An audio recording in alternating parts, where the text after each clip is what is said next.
In the world of tabletop gaming, plastic miniatures has always been king. Then, about a year ago, Warmachine started 3D printing theirs, and a lot of other companies started doing the same. But now, Warmachine's letting me 3D print them. So if I print them with tabletop gaming resin, how do they compare to the plastic ones? How do they compare to other resins? Let's talk about it.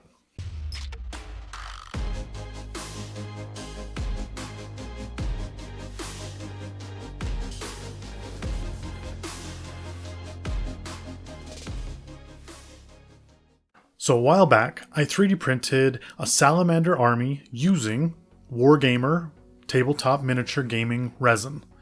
And if you want to check out that video, you can check it out here. It turned out really good. It was awesome. I love Wargamer resin. And so when Amerilabs reached out to me to send me when Amerilabs said that they had a tabletop gaming resin they wanted me to try out, I thought, this will be great. I'll print some other army. And as luck would have it, Warmachine just released their first 3D printable units to play in actual play. And so I thought, this is a perfect opportunity to try TGM7. Such an easy name to remember. But hey, at least the resin turned out to be a lot better than the name. So first off, this is what a plastic model from Siege Forms Games looks like right now. This is their hips plastic, put it together, assembled it. This is what they are striving for a lot of the minis that are coming out in the future. And as you can see, it's plastic. It's got that nice bend to it. It's not going to just shatter and break if you drop it. Not a big deal. The quality is really good. Awesome little miniature. Okay, and what they released this last week was a 3D printable cadre, which is 7 units from the Crix faction and their monstrosity. This is a monstrosity. It's like their warjack. But it's basically a giant mutant with a little dude on his back that's kind of controlling him and telling him where to go. These were all printed on my little Photon Mono 4. It's just a entry-level printer. It is not a super fancy, it is not a super expensive printer.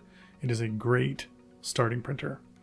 Okay, and anyway, the settings on this are not super fine-tuned or anything. This is just kind of what you're going to get. If you look at it really closely and you get it in the right light, you can see those layer lines. There we go, right there on the shoulder. Okay.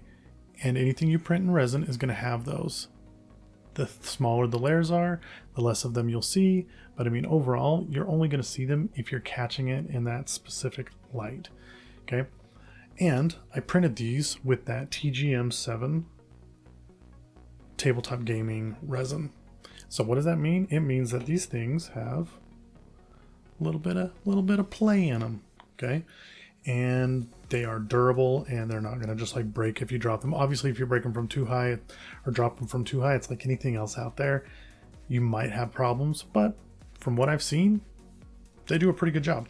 And I didn't want to just show off, a specific unit. I kind of wanted to go through a bunch of different things with this. First off, for those of you wondering the difference between pre-supported, so this is somebody went in and made the supports from the company.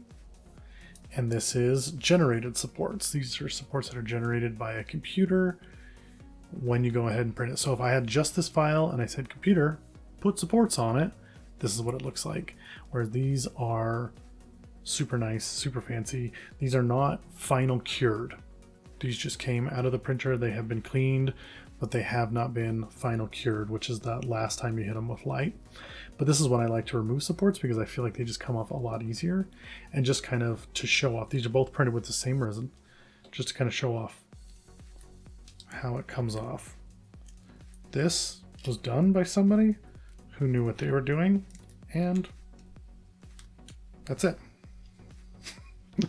That's as simple as it is to pull it out of there, and it's done. And if there's any little things, you can clean them off, and then you can do that final cure again. And generally, supports from your computer, they'll still come off relatively easy, but it's definitely one of those things that once you start fine-tuning it, it's easier to get them off.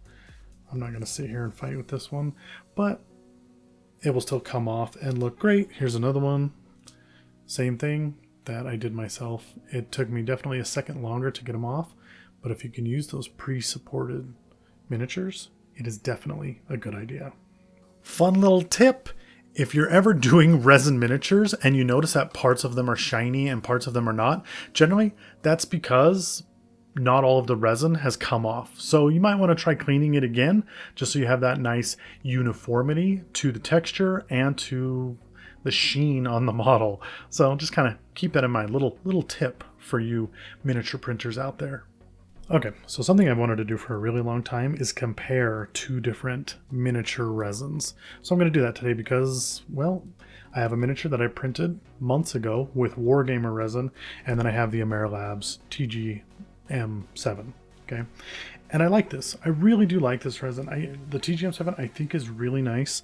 When you have these units that you can kind of move and bend around, you can't really see it too much right here because the thicker it gets, it is a very sturdy resin. Like, it's a very solid resin, and you don't see that bend so much unless you move to something smaller, something thinner.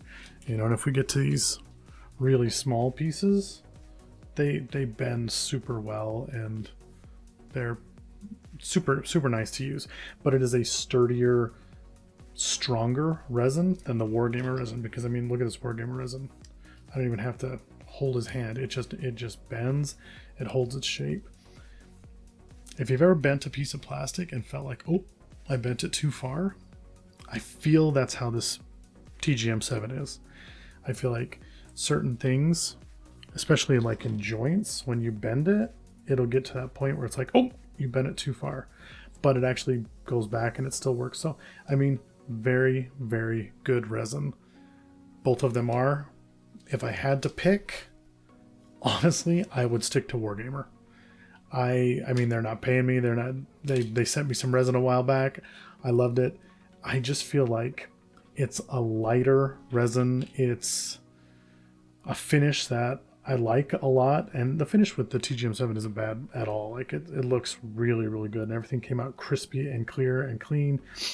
Really like it. If you want to get some, you can't go wrong with either one of these. It's just a preference of mine that I like. I like the bendability, the pliability of this more.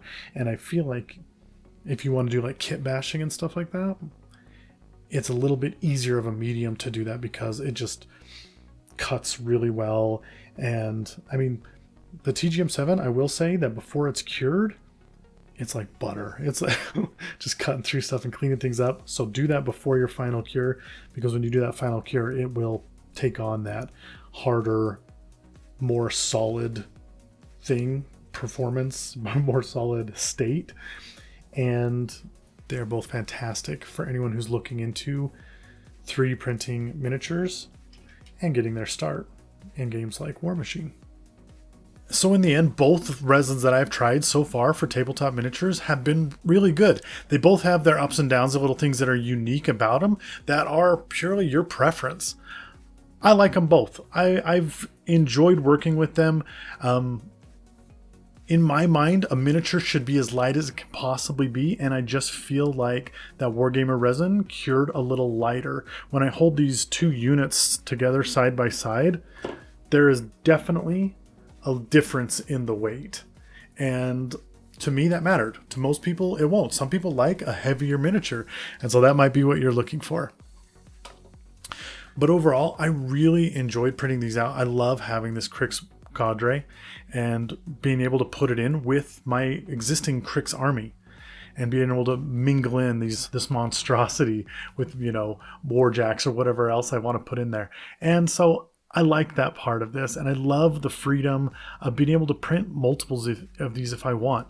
If I want to get a friend into this hobby, I can literally print a small unit to play a starter battle with and give it to him.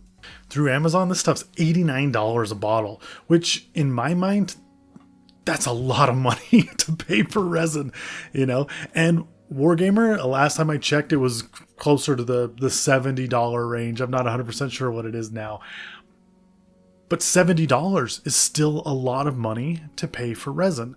Now, if you're comparing it apples to apples with, you know, plastic miniatures and things like that, sure, it's still going to be cheaper. And I think that's what they use for their reasoning behind it. But also, it's not necessary. It's great and it's cool if you're afraid about dropping things and about things breaking. But if you're okay with super gluing something back together that does break, $20 bottle of resin will do the same exact thing for you. Okay, it might not be as malleable, it might not be as nice or easy to deal with, but you can still print it. You can still print this little unit for your friend for, like I said, a couple bucks. And if you're looking to get somebody into the tabletop gaming hobby, if you're looking to just have somebody to paint with, that's a really cool and easy option, and I love it. And hopefully you will too.